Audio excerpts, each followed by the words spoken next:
Hello, welcome back our channel. നമ്മുടെ ചാനലിലേക്ക് സ്വാഗതം.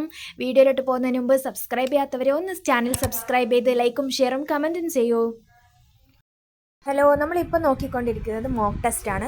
അപ്പോൾ ചിലരെങ്കിലും വിചാരിക്കും, എന്തിനാണ് നമ്മൾ മോക്ക് ടെസ്റ്റ് ചെയ്യുന്നത്, ഇതിൻ്റെ ആവശ്യം എന്താണ്, നമുക്ക് ലെവൽസ് പഠിച്ചാൽ പോരെ, ലേണേഴ്സ് എക്സാമിന് ഇതിൻ്റെ ആവശ്യം എന്താണെന്നൊക്കെ ചിന്തിക്കുന്നവരുണ്ടാകാം. അപ്പോൾ അങ്ങനെ ചിന്തിക്കുന്നവർക്ക് വേണ്ടിയിട്ടാണ് മോക്ക് ടെസ്റ്റ് നമുക്ക് ചെയ്യുന്നതിലൂടെ ഒരുപാട് ക്വസ്റ്റ്യൻസ് നമുക്കിങ്ങനെ പ്രാക്ടീസ് ചെയ്യാൻ വേണ്ടി പറ്റും. അത് മാത്രമല്ല, 30 സെക്കൻഡ്സ് മാത്രമാണ് ഒരു ചോദ്യത്തിന് നമുക്ക് ടൈം തരുന്നത്. അപ്പോൾ ആ 30 സെക്കൻഡ്സിനുള്ളിൽ നമ്മൾക്ക് ആൻസർ ചെയ്തിരിക്കുകയും വേണം. അതിനുള്ള ഒരു പ്രാക്ടീസും കൂടിയാണ് ഈ ഒരു മോക്ക് ടെസ്റ്റ്. ഞാൻ ഈ വീഡിയോയിൽ ഉടനീളം ഓരോ ചോദ്യത്തിനും 30 സെക്കൻഡ്സ് ലിമിറ്റ് വെച്ചിട്ടാണ് സെറ്റ് ചെയ്തിട്ടുള്ളത്. അപ്പോൾ വീഡിയോയിലോട്ട് പോവാം. ഒന്നാമത്തെ ചോദ്യം, ചിത്രത്തിൽ കാണുന്ന ട്രാഫിക് ചിഹ്നം എന്തിനെ സൂചിപ്പിക്കുന്നു? ഇടതുവശത്തു കൂടി ഓവർടേക്ക് ചെയ്യുന്നത് നിരോധിച്ചിരിക്കുന്നു, ഇടത്തോട്ട് തിരിയുക, ഇടത്തേക്ക് തിരിയുന്നത് നിരോധിച്ചിരിക്കുന്നു. മുകളിൽ പറഞ്ഞവ ഒന്നും ശരിയല്ല. ഇപ്പം തന്നെ ഓൾമോസ്റ്റ് 15 സെക്കൻഡ്സ് ആയിട്ടുണ്ട്. അടുത്ത 15 സെക്കൻഡ്സും കൂടി ഇനി നിങ്ങൾക്ക് ബാക്കിയുള്ളൂ. അതിൻ്റെ ഉള്ളിൽ ഉത്തരം കണ്ടുപിടിക്കാം. അപ്പോൾ ഇതിൻ്റെ ആൻസർ വരുന്നത് ഓപ്ഷൻ എ, ഇടതുവശത്തു കൂടി ഓവർടേക്ക് ചെയ്യുന്നത് നിരോധിച്ചിരിക്കുന്നു. സെക്കൻഡ് ക്വസ്റ്റ്യൻ, ചിത്രത്തിൽ കാണുന്ന ട്രാഫിക് ചിഹ്നം എന്തിനെ സൂചിപ്പിക്കുന്നു? വലതുവശത്തു കൂടിയുള്ള പ്രവേശനം നിരോധിച്ചിരിക്കുന്നു, ഇടതുവശത്തു കൂടിയുള്ള പ്രവേശനം നിരോധിച്ചിരിക്കുന്നു, പ്രവേശനം ഇല്ല, ഓവർടേക്ക് ചെയ്യുന്നത് നിരോധിച്ചിരിക്കുന്നു. 15 സെക്കൻഡ്സ് ആയിട്ടുണ്ട്. അപ്പോൾ ഇതിൻ്റെ ആൻസർ വരുന്നത് ഓപ്ഷൻ ഡി, ഓവർടേക്ക് ചെയ്യുന്നത് നിരോധിച്ചിരിക്കുന്നു എന്നുള്ളതാണ് ഈ ഒരു ചിഹ്നം, ട്രാഫിക് ചിഹ്നം സൂചിപ്പിക്കുന്നത്. മാക്സിമം 30 സെക്കൻഡ്സിനുള്ളിൽ ആൻസർ കണ്ടുപിടിക്കാൻ ശ്രമിക്കുക. അതാണ് മോക്ക് ടെസ്റ്റിന് പറയുന്നത്. ചിത്രത്തിൽ കാണുന്ന ട്രാഫിക് ചിഹ്നം എന്തിനെ സൂചിപ്പിക്കുന്നു? മുന്നിൽ പാലം, ഫെറി, മുന്നിൽ എയർപോർട്ട്, മുന്നിൽ കപ്പൽ തുറമുഖം. ഈ ഒരു ചിഹ്നം എന്തിനാണ് സൂചിപ്പിക്കുന്നത്? മൂന്നാമത്തെ ചോദ്യം, ഓപ്ഷൻ ബി, ഫെറിയാണ് ആൻസറായിട്ട് വരുന്നത്. അടുത്ത ചോദ്യം, ചിത്രത്തിൽ കാണുന്ന ട്രാഫിക് ചിഹ്നം എന്തിനെ സൂചിപ്പിക്കുന്നു? ആശുപത്രി, വിശ്രമ സ്ഥലം, പ്രഥമ ശുശ്രൂഷ പോസ്റ്റ്, ക്ലിനിക്. ആശുപത്രി, വിശ്രമ സ്ഥലം, പ്രഥമ ശുശ്രൂഷ പോസ്റ്റ്, ക്ലിനിക്. അപ്പോൾ ഇതെന്താണ്? ഓപ്ഷൻ ബി, വിശ്രമ സ്ഥലമാണ്.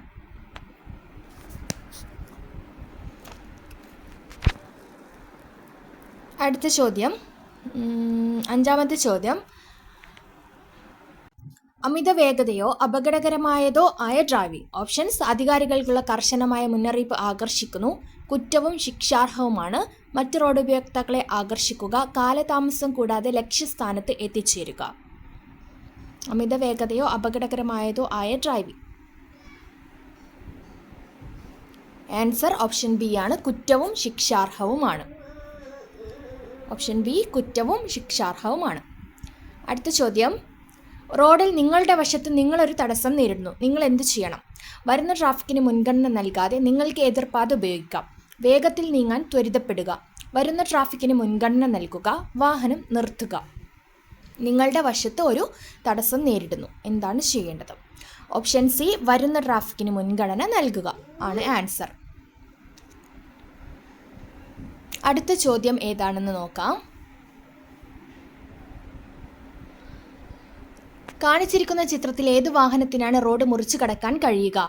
A, B, C, D options തന്നിട്ടുണ്ട്.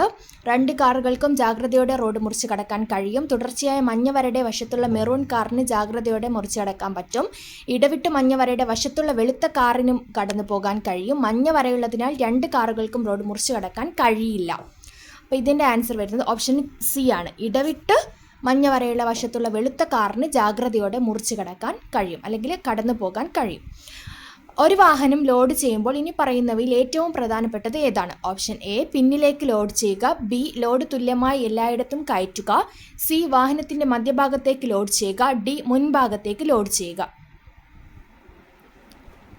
ഇതിൻ്റെ ഉത്തരം വരുന്നത് ഓപ്ഷൻ സി, വാഹനത്തിൻ്റെ മധ്യഭാഗത്തേക്ക് ലോഡ് ചെയ്യുക.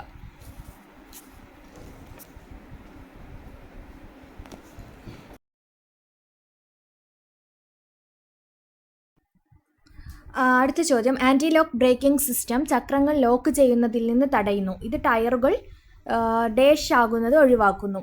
Options A puncture, B skid, C തേയ്മാനം, ഡി കുറഞ്ഞ ടയർ മർദ്ദം. ഇതിൻ്റെ ആൻസർ വരുന്നത് ഓപ്ഷൻ ബി സ്കിഡ് ആണ്. ആൻറ്റി ലോക്ക് ബ്രേക്കിംഗ് സിസ്റ്റം ചക്രങ്ങൾ ലോക്ക് ചെയ്യുന്നതിൽ നിന്ന് തടയുന്നു. ഇത് ടയറുകൾ സ്കിഡ് ആവുന്നത് ഒഴിവാക്കുന്നു. അടുത്ത ചോദ്യം, ഒരു വാഹനം കാവലില്ലാത്ത റെയിൽവേ ക്രോസിനെ സമീപിക്കുമ്പോൾ അത് കടക്കുന്നതിന് മുമ്പ് ഡ്രൈവർ റോഡിൻ്റെ ഇടതുവശത്ത് നിന്ന് വാഹനം നിർത്തി വാഹനത്തിൽ നിന്ന് ഇറങ്ങി റെയിൽവേ ട്രാക്കിലേക്ക് പോകുക. ട്രെയിനൊന്നും വരുന്നില്ലെന്ന് ഉറപ്പാക്കുക. ബി ഹോൺ മുഴക്കി കഴിയുന്നത്ര വേഗത്തിൽ ട്രാക്ക് മുറിച്ച് കടക്കുക. സി ട്രെയിൻ കടന്നു പോകുന്നതുവരെ കാത്തിരിക്കുക. ഡി വാഹനത്തിൻ്റെ വേഗത കുറയ്ക്കുക. ഇരുവശത്തു നിന്നും ക്രോസ് വഴിയും ട്രെയിനോ മറ്റൊന്നും വരുന്നില്ലെന്ന് ഉറപ്പാക്കുക. അപ്പോൾ ഇതിൻ്റെ ആൻസർ ഓപ്ഷൻ എ ആണ്. ഇനി അടുത്ത ചോദ്യം നോക്കാം. PUCC സർട്ടിഫിക്കറ്റിൻ്റെ കാലാവധി എത്ര? 6 മാസം, 1 വർഷം. മലിനീകരണ മാനദണ്ഡങ്ങൾ BS3യും അതിൽ കുറവുമുള്ള വാഹനങ്ങൾക്ക് 6 മാസവും BS4ഉം അതിനു മുകളിലുള്ളവർക്ക് 1 വർഷവും. മലിനീകരണ മാനദണ്ഡങ്ങൾ BS3 ഉള്ള വാഹനങ്ങൾക്ക് 1 വർഷവും BS14 അതിന് മുകളിലുള്ളവർക്ക് 6 മാസവും. അപ്പോൾ ഇതിൻ്റെ ആൻസർ വരുന്നത് ഓപ്ഷൻ സി ആണ്. മലിനീകരണ മാനദണ്ഡങ്ങൾ ഉള്ള ആ ഒരു ഇതിന് സി. അടുത്ത ചോദ്യം, ദൂരം കുറവാണെന്ന കാരണത്താൽ ഒരു ടാക്സി ഡ്രൈവർ യാത്ര പോകാൻ വിസമ്മതിച്ചാൽ പിഴയും ലൈസൻസ് സസ്പെൻഷനും ഉൾപ്പെടെ നിയമപരമായി ശിക്ഷാർഹം. പിഴ മാത്രം ആകർഷിക്കപ്പെടുന്നു. നിയമപരമായി ശരി. മുകളിൽ കൊടുത്തിരിക്കുന്നവയിൽ ഒന്നും ശരിയുത്തരമല്ല. ഇതിന് ആൻസർ വരുന്നത് ഓപ്ഷൻ എ ആണ്. പിഴയും ലൈസൻസ് സസ്പെൻഷനും ഉൾപ്പെടെ നിയമപരമായി ശിക്ഷാർഹമാണ്. അടുത്തത് ക്വസ്റ്റ്യൻ, അപ്പോൾ ഇതിൽ പിഴയും ലൈസൻസ് സസ്പെൻഷനും ഉൾപ്പെടെ നിയമപരമായ ശിക്ഷാർഹമാണ് ആൻസർ. അടുത്ത ചോദ്യം, ഒരു ഡ്രൈവിംഗ് പഠിക്കുന്ന വ്യക്തിയുടെ മേൽനോട്ടം വഹിക്കാൻ നിങ്ങൾ നിർബന്ധമായും ഡേഷ് അംഗീകൃത ഡ്രൈവിംഗ് പരിശീലകനാകുക, ഒരു ഡ്രൈവിംഗ് ലൈസൻസ് കൈവശം വെക്കുക, ഒരു ലേണേഴ്സ് ലൈസൻസ് കൈവശം വെക്കുക, ഒരു പരിശീലകനാകുക. ഇതിൻ്റെ ആൻസർ വരുന്നത് അംഗീകൃത ഡ്രൈവിംഗ് പരിശീലകനാകുക എന്നുള്ളതാണ്. ഓപ്ഷൻ എ ആണ് ആൻസർ. കാരണം ഡ്രൈവിംഗ് ലൈസൻസ് കൈവശം വെച്ചത് കൊണ്ടൊന്നും പഠിപ്പിക്കാൻ പറ്റില്ല. ഓക്കെ. ഇനി അടുത്ത ചോദ്യം, രജിസ്ട്രേഷൻ നമ്പറുകൾ പ്രകാശിപ്പിക്കേണ്ടത് ഏത് കളർ ലൈറ്റ് കൊണ്ടാണ്? ഓപ്ഷൻസ് ചുവപ്പ്, വെളുപ്പ്, നീല, ആംബർ ലൈറ്റ്. രജിസ്ട്രേഷൻ നമ്പർ പ്രകാശിപ്പിക്കേണ്ടത്, അപ്പോൾ ഇതിൻ്റെ ആൻസർ ഓപ്ഷൻ ബി ആണ്, വെളുത്ത വെളിച്ചം. നെക്സ്റ്റ് ക്വസ്റ്റ്യൻ, 15ാമത്തെ ചോദ്യം, സീറ്റ് ബെൽറ്റുകൾ ഉപയോഗിക്കേണ്ടത്. ഓപ്ഷൻസ് ഡ്രൈവർ മാത്രം, മുൻ സീറ്റ് യാത്രക്കാർ മാത്രം, മുൻവശത്തേക്ക് അഭിമുഖീകരിക്കുന്ന മുഴുവൻ യാത്രക്കാർ. 4 ഓപ്ഷൻസ് ഉണ്ട്. ഇതിൻ്റെ ആൻസർ വരുന്നത് ഓപ്ഷൻ സി ആണ്. മുൻവശത്തേക്ക് അഭിമുഖീകരിക്കുന്ന മുഴുവൻ യാത്രക്കാരും സീറ്റ് ബെൽറ്റ് ഉപയോഗിക്കേണ്ടതാണ്. 16ാമത്തെ ചോദ്യം, ഒരു കാർ ഡ്രൈവിംഗ് ലൈസൻസ് ലഭിക്കുന്നതിനുള്ള കുറഞ്ഞ പ്രായം. ഓപ്ഷൻസ് 20 വയസ്സ്, ബി 15 വയസ്സ്, സി 16 വയസ്സ്, ഡി 18 വയസ്സ്. ഡ്രൈവിംഗ് ലൈസൻസ് ലഭിക്കുന്നതിനുള്ള കുറഞ്ഞ പ്രായം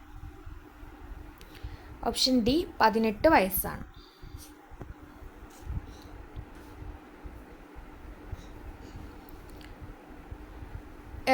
MSM കാര്യക്രമത്തിൻ്റെ ഭാഗമായി എപ്പോഴാണ് നിങ്ങളുടെ കണ്ണാടികൾ പരിശോധിക്കേണ്ടത്?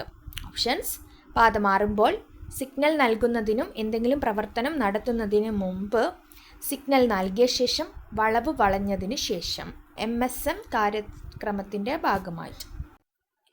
ഇതിൻ്റെ ആൻസർ വരുന്നത് ഓപ്ഷൻ ബി ആണ്. സിഗ്നൽ നൽകുന്നതിനും എന്തെങ്കിലും പ്രവർത്തനം നടത്തുന്നതിന് മുമ്പുമാണ് കണ്ണാടികൾ പരിശോധിക്കേണ്ടത്. ഇനി അടുത്ത ചോദ്യം, 18ാമത്തെ ചോദ്യമാണ്. റോഡിൽ മൃഗങ്ങൾ എന്നത് സൂചിപ്പിക്കുന്ന ട്രാഫിക് ചിഹ്നം താഴെ തന്നിരിക്കുന്നവയിൽ ഏതാണ്? റോഡിൽ മൃഗങ്ങളുണ്ട്, ഒരു മുന്നറിയിപ്പ് ബോർഡായിരിക്കും അത്. ഇപ്പോൾ മുന്നറിയിപ്പ് ബോർഡ് ത്രികോണാകൃതിയിലാണ് വരിക. അപ്പോൾ ഇതിൻ്റെ ആൻസർ ഓപ്ഷൻ ഡി ആണ് വരിക. മൃഗങ്ങൾ എല്ലാ പിക്ചറിലും മൃഗങ്ങളെ നിങ്ങൾക്ക് കാണാം. റൗണ്ട്, സ്ക്വയർ, റെക്റ്റാങ്കിൾ, ട്രയാങ്കിൾ ഒക്കെ ഉണ്ട്. ഓക്കെ. അടുത്ത ചോദ്യം, വീഴുന്ന പാറകൾ സൂചിപ്പിക്കുന്ന ട്രാഫിക് ചിഹ്നം താഴെ തന്നിരിക്കുന്നവയിൽ ഏതാണ്? വീഴുന്ന പാറകൾ. ഇതിൽ വീഴുന്ന പാറകൾ ഓപ്ഷൻ സി ആണ്. എ അല്ല, ബി അല്ല, ഡി അല്ല, ഓപ്ഷൻ സി ആണ് വീഴുന്ന പാറകൾ എന്നത് സൂചിപ്പിക്കുന്നത്. അപ്പോൾ ഇങ്ങനത്തെ ക്വസ്റ്റ്യൻസിനൊക്കെ നമുക്ക് കുറച്ച് ടൈം കിട്ടും. ഇപ്പോൾ ഒരു 20 സെക്കൻഡ്സ് ആയിട്ടുണ്ട്. നന്നായിട്ട് ശ്രദ്ധിച്ചിട്ട് നിങ്ങൾ വേണം ലോക്ക് ചെയ്യാൻ വേണ്ടിയിട്ട്. ഇനി അടുത്ത ചോദ്യം, ആൻറ്റി ലോക്ക് ബ്രേക്കിംഗ് സിസ്റ്റം രൂപകൽപ്പന ചെയ്തിരിക്കുന്നതിൻ്റെ ഉദ്ദേശം എന്താണ്? ഡ്രൈവിംഗ് വീൽ ലോക്ക് ആകുന്നത് തടയാൻ, ബ്രേക്കിംഗ് സിസ്റ്റത്തിനുള്ളിൽ ഈർപ്പം അടിഞ്ഞുകൂടുന്നത് തടയാൻ, ബ്രേക്കിങ്ങിൽ വാഹനത്തിൻ്റെ വീലുകൾ ലോക്കാകുന്നത് തടയുക, ടയറുകൾ തെന്നിമാറുന്നത് ഒഴിവാക്കുക. മുകളിൽ പറഞ്ഞവയെല്ലാം ശരിയാണ്. ആൻസർ വരുന്നത് ഓപ്ഷൻ സി ആണ്. ബ്രേക്കിങ്ങിൽ വാഹനത്തിൻ്റെ വീലുകൾ തെന്നിമാറുന്നത് ലോക്കാകുന്നത് തടയുകയും ടയർ തെന്നിമാറുന്നത് ഒഴിവാക്കാൻ വേണ്ടിയും. ഗുരുതരമായ അസുഖമുണ്ടെന്ന് ഡോക്ടർ എ എന്ന ചെറുപ്പക്കാരനോട് പറഞ്ഞു. മാനസികമായി ഏറെ അസ്വസ്ഥനായ ഇദ്ദേഹം കാറിൽ വീട്ടിലേക്ക് മടങ്ങുമ്പോൾ അദ്ദേഹത്തിന് ഡ്രൈവ് ചെയ്യാൻ കഴിയുമോ? ഓപ്ഷൻസ്: സാധുവായ ഡ്രൈവിംഗ് ലൈസൻസ് ഉള്ളതിനാൽ അദ്ദേഹത്തിന് ഏത് ഘട്ടത്തിലും ഡ്രൈവ് ചെയ്യാം. വാഹനമോടിക്കാൻ ശാരീരിക മാനസിക പൂർണ്ണ ആരോഗ്യം ഉണ്ടാവണം. ഹൈവേകൾ ഒഴിവാക്കി വാഹനമോടിക്കാം. ഓപ്ഷൻ ഡി മുകളിൽ പറഞ്ഞവയൊന്നും ശരിയുത്തരമല്ല. ആൻസർ ഓപ്ഷൻ ബി ആണ്. ശാരീരികവും മാനസികമായ പൂർണ്ണ ആരോഗ്യം ഉണ്ടായിരിക്കണം. ഇനി അടുത്തത്, മദ്യപിച്ചോ മയക്കുമരുന്ന് ഉപയോഗിച്ചോ വാഹനം ഓടിച്ച ആദ്യത്തെ കുറ്റത്തിന് പരമാവധി പിഴ എത്രയാണ്? 5000 രൂപ പിഴ, 10000 രൂപ പിഴ, 15000 രൂപ പിഴ, 20000 രൂപ പിഴ. ആദ്യത്തെ കുറ്റത്തിനുള്ള പിഴ 10000 രൂപയാണ് പിഴ. അടുത്ത ചോദ്യം എന്താ നോക്കാം. അപ്പോൾ ഇതിൻ്റെ ആൻസർ 10000 രൂപ പിഴയാണ് ആദ്യത്തെ കുറ്റത്തിന്, മയക്കുമരുന്നോ മദ്യപിച്ചോ വാഹനം ഓടിച്ചാൽ. നെക്സ്റ്റ്, ഒരു പോലീസ് ഓഫീസർ അല്ലെങ്കിൽ സംസ്ഥാന ഗവൺമെൻറ് ഇതിനായി അധികാരപ്പെടുത്തിയ മറ്റു വ്യക്തി ഒരു വാഹനത്തിൻ്റെ ഡ്രൈവർ കുറ്റം ചെയ്തിട്ടുണ്ടെന്ന് വിശ്വസിക്കാൻ കാരണമുണ്ട്. അത്തരം ഡ്രൈവറുടെ ഡ്രൈവിംഗ് ലൈസൻസ് പിടിച്ചെടുക്കാനും സെക്ഷൻ 19 പ്രകാരമുള്ള അയോഗ്യതയ്ക്കോ അസാധുവാക്കൽ നടപടിക്കോ വേണ്ടി അത് ലൈസൻസിംഗ് അതോറിറ്റിക്ക് കൈമാറാവുന്നതുമാണ്. ഇതിൻ്റെ ഓപ്ഷൻസ്: ഹെൽമറ്റ് ധരിക്കാതെ വാഹനം ഓടിക്കുക, രജിസ്ട്രേഷൻ ഇല്ലാതെ വാഹനം ഉപയോഗിക്കുക, സീറ്റ് ബെൽറ്റ് ധരിക്കാതെ വാഹനം ഓടിക്കുക, സാധുവായ പെർമിറ്റ് ഇല്ലാതെ വാഹനം ഓടിക്കുക.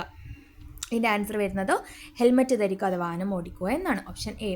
നെക്സ്റ്റ്, അനുമതിക്ക് വിരുദ്ധമായി വാഹനത്തിന് വരുത്തുന്ന രൂപമാറ്റത്തിൻ്റെ ശിക്ഷ: 1 മാസം വരെ നീണ്ടു നിൽക്കുന്ന തടവ്, 5000 രൂപ പിഴ. 3 മാസം വരെ നീണ്ടു നിൽക്കുന്ന തടവ്, 5000 രൂപ പിഴ. 6 മാസം വരെ നീണ്ടു നിൽക്കുന്ന തടവ്, 5000 രൂപ പിഴ. 1 വർഷം വരെ നീണ്ടു നിൽക്കുന്ന തടവ്, 5000 രൂപ പിഴ. അപ്പോൾ ഇതിൻ്റെ ആൻസർ വരുന്നത് ഓപ്ഷൻ സി ആണ്. 6 മാസം വരെ നീണ്ടു നിൽക്കുന്ന തടവ് അല്ലെങ്കിൽ 5000 രൂപ പിഴ, അല്ലെങ്കിൽ രണ്ടും അനുഭവിക്കേണ്ടി വരും. അടുത്തത്, നഗര റോഡുകളിൽ ഒഴികെ കേരളത്തിലെ എല്ലാ റോഡുകളിലും ഇരുചക്ര വാഹനങ്ങൾക്ക് അനുവദനീയമായ പരമാവധി വേഗത എത്രയാണ്? മണിക്കൂറിൽ 50, മണിക്കൂറിൽ 60, മണിക്കൂറിൽ 70, മണിക്കൂറിൽ 80. നഗര റോഡുകൾ ഒഴികെ കേരളത്തിലെ എല്ലാ റോഡുകൾക്കും ഇരുചക്ര വാഹനങ്ങൾക്ക് അനുവദനീയമായ പരമാവധി വേഗത എത്ര? മണിക്കൂറിൽ 60 കിലോമീറ്റർ ആണ്. ഓപ്ഷൻ ബി ആണ് ശരിയായ answer.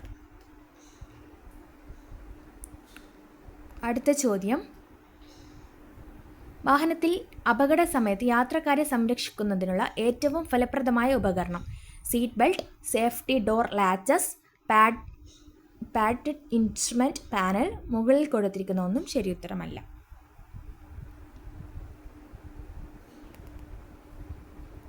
Answer option A, seat belt ആണ്. സേഫ്റ്റി വാഹനത്തിൽ അപകട സമയത്ത് യാത്രക്കാരെ സംരക്ഷിക്കുന്ന ഏറ്റവും ഫലപ്രദമായ ഉപകരണം. അടുത്തത്, വാഹനം ഓടിക്കുമ്പോൾ താഴെ പറയുന്നവയിൽ ഏതെല്ലാം രേഖകൾ കൊണ്ടുപോകേണ്ടതില്ല? Driving licence, registration certificate, invoice, insurance certificate. കൊണ്ടുപോകേണ്ടതില്ല എന്നാണ് ചോദ്യം. അപ്പോൾ ഡ്രൈവിംഗ് ലൈസൻസ് ആണോ, രജിസ്ട്രേഷൻ സർട്ടിഫിക്കറ്റ് ആണോ, ഇൻവോയ്സ് ആണോ, ഇൻഷുറൻസ് സർട്ടിഫിക്കറ്റ് ആണോ? അപ്പോൾ ഇതിൻ്റെ ആൻസർ ഇൻവോയ്സ് ആണ്. ഇനി, വാഹനത്തിൻ്റെ ചോക്കിൻ്റെ ചുമതല എന്താണ്? എയർ ഇന്ധന മിശ്രിതത്തിൽ ഇന്ധനത്തിൻ്റെ അളവ് കൂട്ടുക, എയർ ഇന്ധന മിശ്രിതത്തിൽ വായുവിൻ്റെ അളവ് കൂട്ടുക, വായു ഇന്ധന മിശ്രിതത്തിൽ ജലത്തിൻ്റെ സാന്നിധ്യം ഒഴിവാക്കുക, വായു സമ്മർദ്ദം കൂട്ടുക. ഇതിൻ്റെ ആൻസർ വരുന്നത് ഓപ്ഷൻ എ, എയർ ഇന്ധന മിശ്രിതത്തിൽ ഇന്ധനത്തിൻ്റെ അളവ് കൂട്ടുക. ഇനി അടുത്ത ചോദ്യം എന്താണെന്ന് നോക്കാം. ഇപ്പോൾ വാഹനത്തിൽ ചോക്കിൻ്റെ ചുമതല എന്താണ് എന്നുള്ളത് നമ്മൾ കണ്ടു. ഡ്രൈവിംഗ് ലൈസൻസ് സസ്പെൻഡ് ചെയ്യുകയോ റദ്ദാക്കുകയോ ചെയ്ത വ്യക്തി ഓപ്ഷൻസ്: അടിയന്തര സാഹചര്യത്തിൽ ഡ്രൈവ് ചെയ്യാം, സാധുവായ ഡ്രൈവിംഗ് ലൈസൻസ് ഉടമ കൂടെയുണ്ടെങ്കിൽ മാത്രം ഡ്രൈവ് ചെയ്യുക, ഒരു സാഹചര്യത്തിലും വാഹനം ഓടിക്കാൻ അനുവദിക്കില്ല, ഒരു കുറ്റം തടയുന്നതിന് വേണ്ടി വാഹനം ഓടിക്കാം. അപ്പോൾ ഇതിൻ്റെ ആൻസർ എന്താണ് വരുന്നത്? ഡ്രൈവിംഗ് ലൈസൻസ് ഇല്ല.